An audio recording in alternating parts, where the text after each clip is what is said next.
صبح شام کے اذکار کرنے کا صحیح وقت کیا ہے؟ کیا اذکار فجر اور عصر کی نماز کے بعد کر سکتے ہیں؟ دیکھیں، صبح شام کے جو اذکار ہیں یہ صبح اور شام کے اذکار ہیں، صبح اور رات کے اذکار نہیں ہیں۔ رات کی ڈیفینیشن ہے غروب آفتاب کے فوراً بعد۔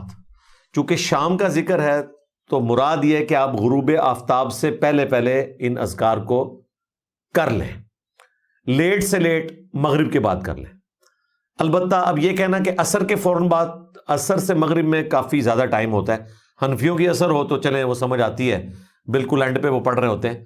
ادروائز کوشش کریں کہ مغرب سے آلموسٹ آدھا گھنٹہ پہلے آپ یہ اذکار کر لیں، یہ شام کے اذکار شمار ہوں گے۔ رہے صبح کے جو اذکار ہیں وہ فجر کی نماز سے پہلے بھی کیے جا سکتے ہیں۔ جیسے ہی فجر کا وقت داخل ہو، صبح شروع ہو گئی، ختم سری جس کو ہم کہتے ہیں، یعنی تہجد کی نماز پڑھنے کے بعد فجر کی اذانیں شروع ہو گئیں تو اب آپ صبح کے اذکار کر سکتے ہیں۔ بہتر ہے کہ اسی وقت کریں، ہاں لیٹ ہو گئے تو فجر کی نماز کے بعد کر لیں۔ صبح شام کے جو اذکار ہیں قرآن و سنت کی روشنی میں، وہ ہم نے یہ اپنے بلو کارڈ کے اوپر سارے جمع کر دیے ہیں۔ ہماری ویب سائٹ ahlsunnatpak.com پہ اس کا PDF بھی موجود ہے، اور آپ کو ایپس میں بھی یہ مل جائے گا پلے اسٹور کے اوپر۔ اور فرض نماز کے بعد جو سنت اذکار ہیں وہ گرین کارڈ کی شکل میں۔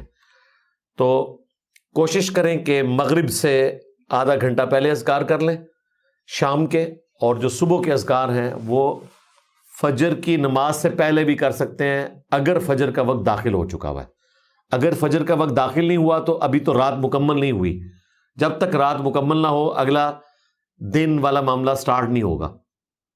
تو صبح کے اذکار آپ نے کرنے ہیں رات ختم ہونے کے بعد، یعنی جس طرح ہی ختم سحری ہو یا فجر کا وقت داخل ہو، اور شام کے اذکار مغرب سے پہلے۔ البتہ اگر کوئی شخص فجر کے بعد کر لے، مغرب کے بعد کر لے، تب بھی درست ہے۔